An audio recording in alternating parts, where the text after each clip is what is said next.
السلام علیکم ورحمۃ اللہ وبرکاتہ۔ الحمد للہ الذی لم یزل عالما قدیرا سمیعا بصیرا والصلاة والسلام علی من ارسل شاہدا ومبشرا ونذیرا۔ اما بعد فاعوذ باللہ السمیع العلیم من الشیطان الرجیم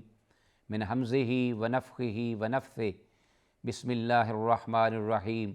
فبشر عباد الذین یستمعون القول فیتبعون احسنہ اولئک الذین ہداہم اللہ واولئک ہم اولو الالباب۔ وقال جل من قائل وننزل من القرآن ما هو شفاء ورحمۃ للمؤمنین۔ وقال علیہ افضل الصلاۃ والتسلیم ان اللہ تعالی لم ينزل داء الا انزل له شفاء علمہ من علمہ وجاہلہ من جاہلہ۔ ناظرین، پروگرام دوائے شافی پیش خدمت ہے اور بارگاہ ازدی میں دعا ہے کہ اللہ تعالیٰ اس پروگرام کو سن کر اس پر عمل پیرا ہونے کی توفیق دے۔ اللہم ارنا الحق حقا وارزقنا اتباعہ وارنا الباطل باطلا وارزقنا اجتنابہ، آمین یا الہ العالمین۔ ناظرین، جیسا کہ آپ کو معلوم ہے کہ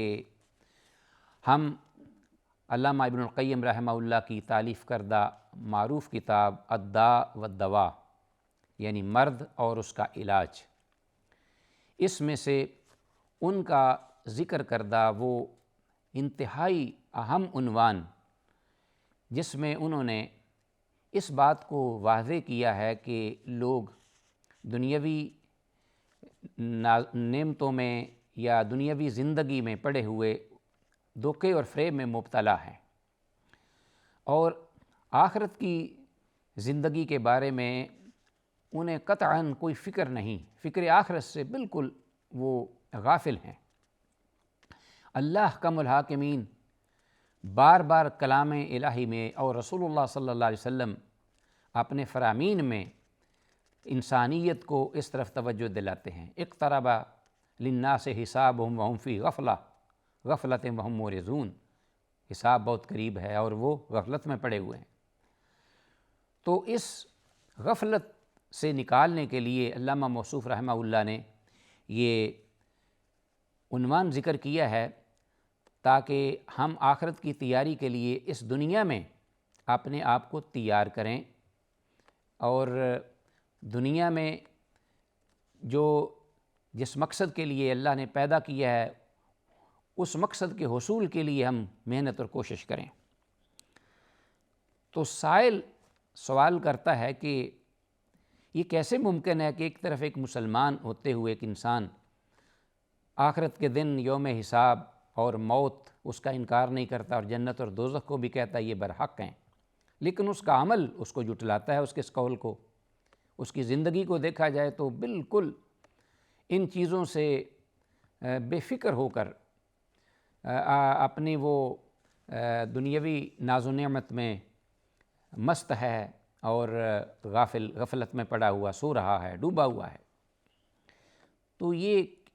دوغلی جو پالیسی ہے انسان کی زندگی میں یا طرز عمل بالکل ایک متضاد ہے، قول کچھ ہے عمل کچھ ہے، تو یہ ایسے کیوں ہے؟ کیونکہ اکثریت ہمیں ایسے لوگوں کی نظر آتی ہے۔ تو علامہ موصوف رحمہ اللہ پھر اس کا یہ جواب دیتے ہیں۔ کہنے والا یہ مزید کہتا ہے کہ بادشاہ کی طرف سے پیغام ملا، اللہ کی طرف سے ایک پیغام ہے، قرآن حکیم میں سے بڑھ کر سچائی کیا ہو سکتی ہے؟ رحمت للعالمین آئے اسی لیے ہیں تاکہ وہ بشیر اور نذیر ہیں، لوگوں کو ڈرائیں ان اعمال سے جو کہ غلط ہیں اور ان کے جو نتائج ہیں سزا کی شکل میں، اس کے بارے میں متنبہ کریں۔ انا ارسلناک شاہدا ومبشرا ونذیرا وداعیا الی اللہ باذنہ وسراجا منیرا۔ تو وہ تو ہدایت کے روشن چراغ، انہوں نے ڈرایا بھی اور خوشخبریاں بھی دیں۔ اللہ کا قرآن ہمیں بار بار جھنجھوڑتا اور کہتا ہے اس بارے میں، تو اس کے باوجود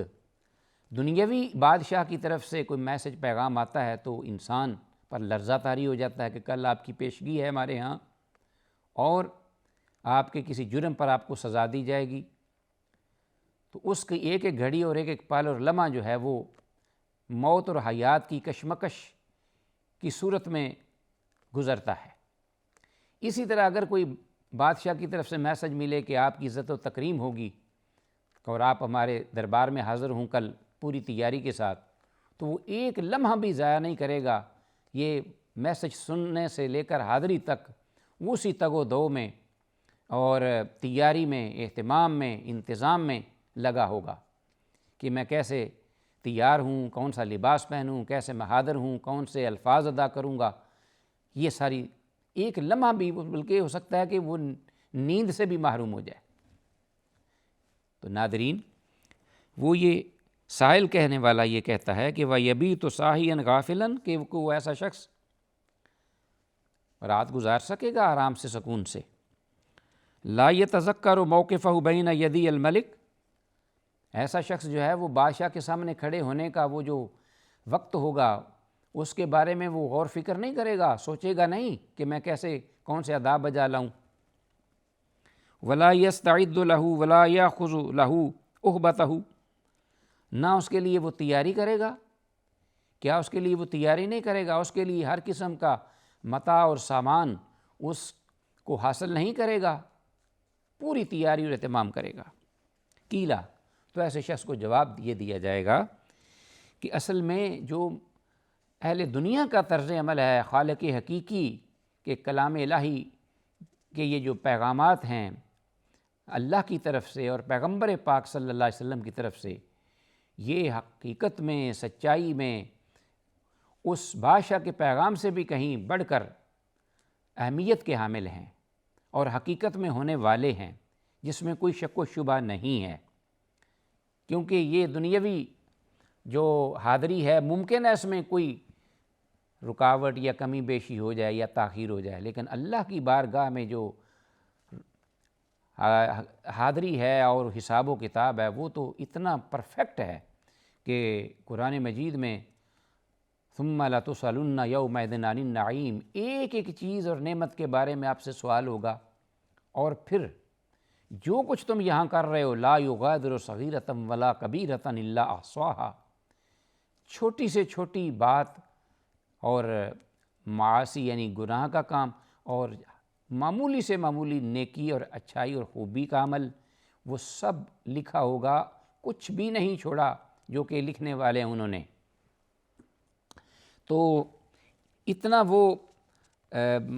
مکمل حساب و کتاب اور پیشی اللہ کی بارگاہ میں ہے۔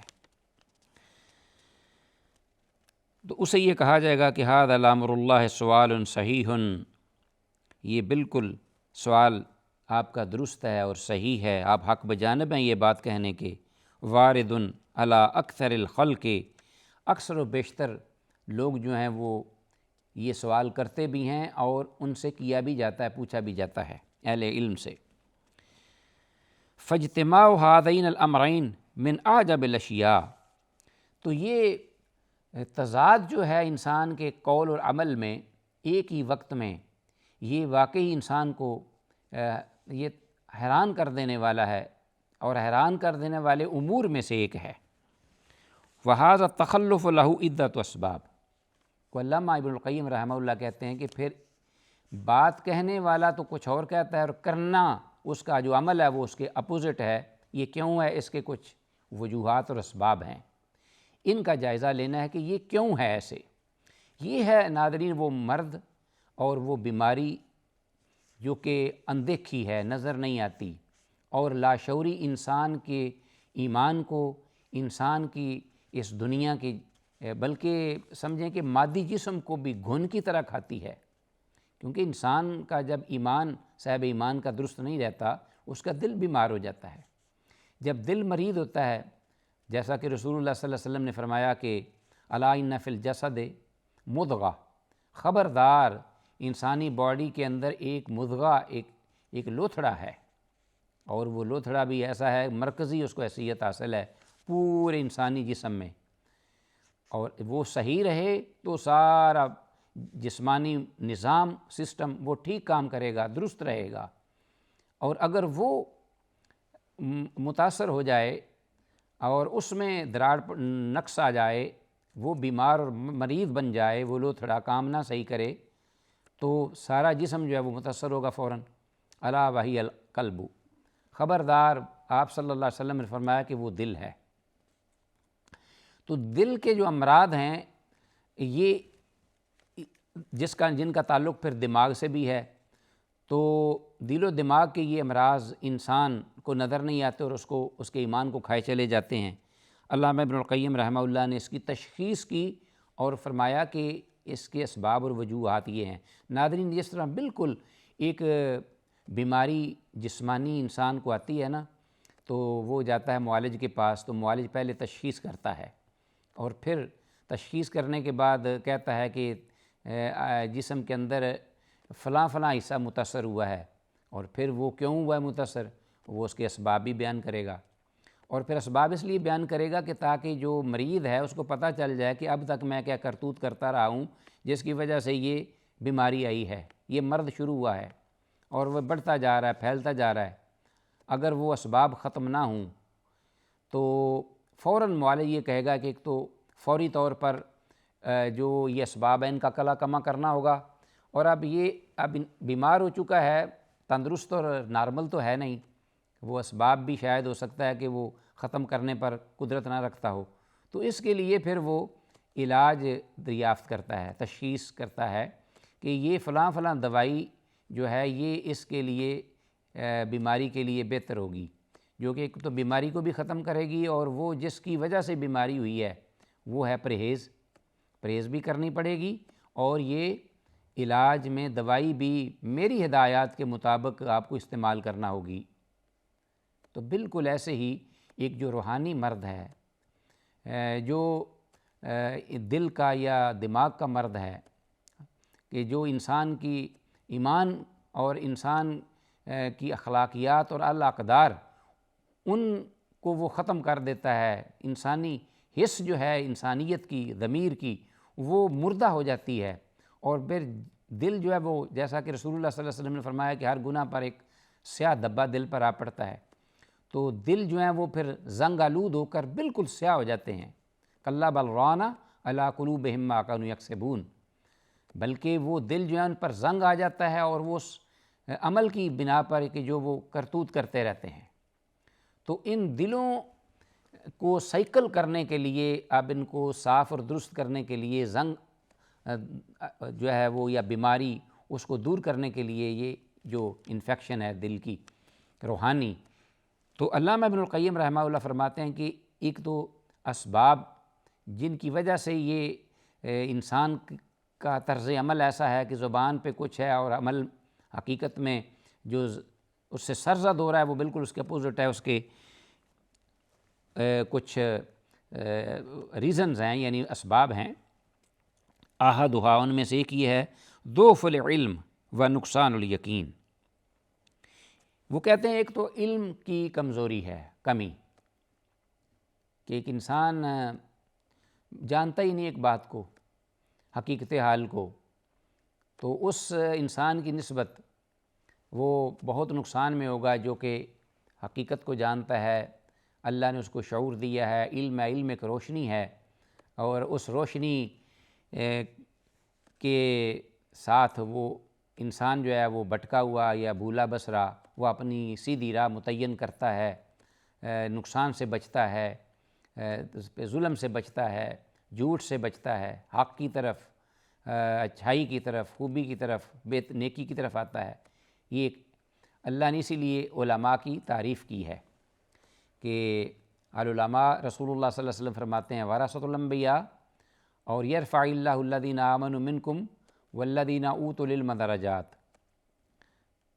اور اللہ رب العالمین نے یہ بھی فرمایا کہ اللہ سے زیادہ ڈرنے والے جو ہیں وہ علماء ہی ہیں۔ تو اللہ کا خوف اور ڈر رکھنے والے جب علماء ہیں، تو جو علم سے بے بہرہ ہیں، علم سے محروم ہیں، وہ انما یخشی اللہ من عبادہ العلماء، جو علماء میں سے نہیں تو وہ پھر اس کو اللہ کا خوف بھی نہیں ہوگا۔ تو علامہ ابن القیم رحمہ اللہ فرماتے ہیں کہ ایک تو سبب یہ ہے کہ علم کی کمزوری ہے، تو چاہیے ایک مسلمان مرد عورت ہو تو اس کو اپنی وسعت اور اپنے وسائل کی حد تک وہ ضرور جو علم وحی ہے اللہ کی طرف سے نازل کردہ، جو ہدایت کا سرچشمہ ہے، اس کو حاصل کرے، اور اس کے لیے طالب العلم فریضۃ علی کل مسلم، ہر مسلمان پر یہ فرض ہے اس حد تک کہ جو اس کو روشنی دکھا سکے، اندھیروں سے بچا سکے، بھٹکنے سے راہ ہدایت کی طرف لا سکے، اس حد تک علم جو ہے وہ ہر ایک کے لیے بنیادی وہ فرض ہے، فرض طالب العلم فریضۃ، کیونکہ اس مرض کا یہ ایک سبب ہے علم کی کمی جو علامہ ابن القیم رحمہ اللہ نے ذکر کی ہے۔ اور ساتھ ہی فرمایا کہ جب علم کم ہوگا تو نقصان الیقین، یقین بھی کم ہوگا۔ تو علم جو ہے وہ ایک انسان کے اندر ایک اعتماد اور یقین کی صورت پیدا کرتا ہے۔ جس حد تک علم بڑھتا جائے گا، صحیح علم، سچا اور سچا، انسان کی شخصیت کے اندر اعتماد بھی بڑھے گا، اور یقین جو ہے وہ حق الیقین، عین الیقین، یہ ساری چیزیں جو ہیں اس کا تعلق علم سے ہے۔ تو ناظرین، علم جو ہے وہ اس کی کمی جو کہ لازم ہے کس کو؟ یقین کی کمی کو۔ تو علامہ ابن القیم ایک یہ سبب بیان کرتے ہیں، وَمَنْ ظَنَّ أَنَّ الْعِلْمَ لَا يَتَفَاوَتْ، اور یہ بھی وہ کہتے ہیں کہ وہ شخص جو یہ کہتا ہے کہ علم جو ہے وہ اس کے سٹیپس نہیں ہو سکتے، یعنی یہ نہیں ہم کہہ سکتے کہ علم کسی کے پاس کم ہے یا زیادہ ہے، علم جو کسی کے پاس ہوتا ہے وہ ایک ہی حالت میں رہتا ہے، کم نہیں ہوتا نہ زیادہ ہوتا ہے، تو وہ اس کا جواب دیتے ہیں کہ یہ صحیح نہیں۔ فَقَوْلُهُ مِنْ أَفْسَدِ الْأَقْوَالِ وَأَبْطَالِهَا، اس کا یہ کہنا ایک باطل قول ہے اور فساد پر مبنی ہے، یعنی صحیح درست قول نہیں ہے۔ اور اس پر وہ دلیل یہ دیتے ہیں کہ حضرت ابراہیم علیہ السلام نے خالق حقیقی سے سوال کیا، وَقَدْ سَأَلَ إِبْرَاهِيمُ عَلَى الْخَلِيلِ رَبَّهُ أَنْ يُرِيَهُ إِحْيَاءَ الْمَوْتَىٰ عَيَانًا بَعْدَ عِلْمِهِ بِقُدْرَةِ الرَّبِّ عَلَى ذَلِكَ، حالانکہ وہ اللہ تعالیٰ کی قدرت پر یقین رکھتے تھے، لیکن اس کے باوجود اللہ سے یہ دعا کی کہ اللہ مجھے بتا دے، دکھلا دے کہ کیسے تو مردوں کو زندہ کرتا ہے، تاکہ یقین کی جو پیک ہے وہ حاصل ہو جائے۔ تو ناظرین، اس کا مطلب یہ ہوا کہ نقص علم کا اور یقین کی کمی انسان کو دوغلی پالیسی پر اکساتی ہے۔ اللہ تعالی ہم کو اس پر سمجھنے کی حقیقی بات کو توفیق دے اور اس پہ عمل پیرا ہونے کی توفیق دے۔ وآخر دعوانا ان الحمد للہ رب العالمین۔ السلام علیکم ورحمۃ اللہ وبرکاتہ۔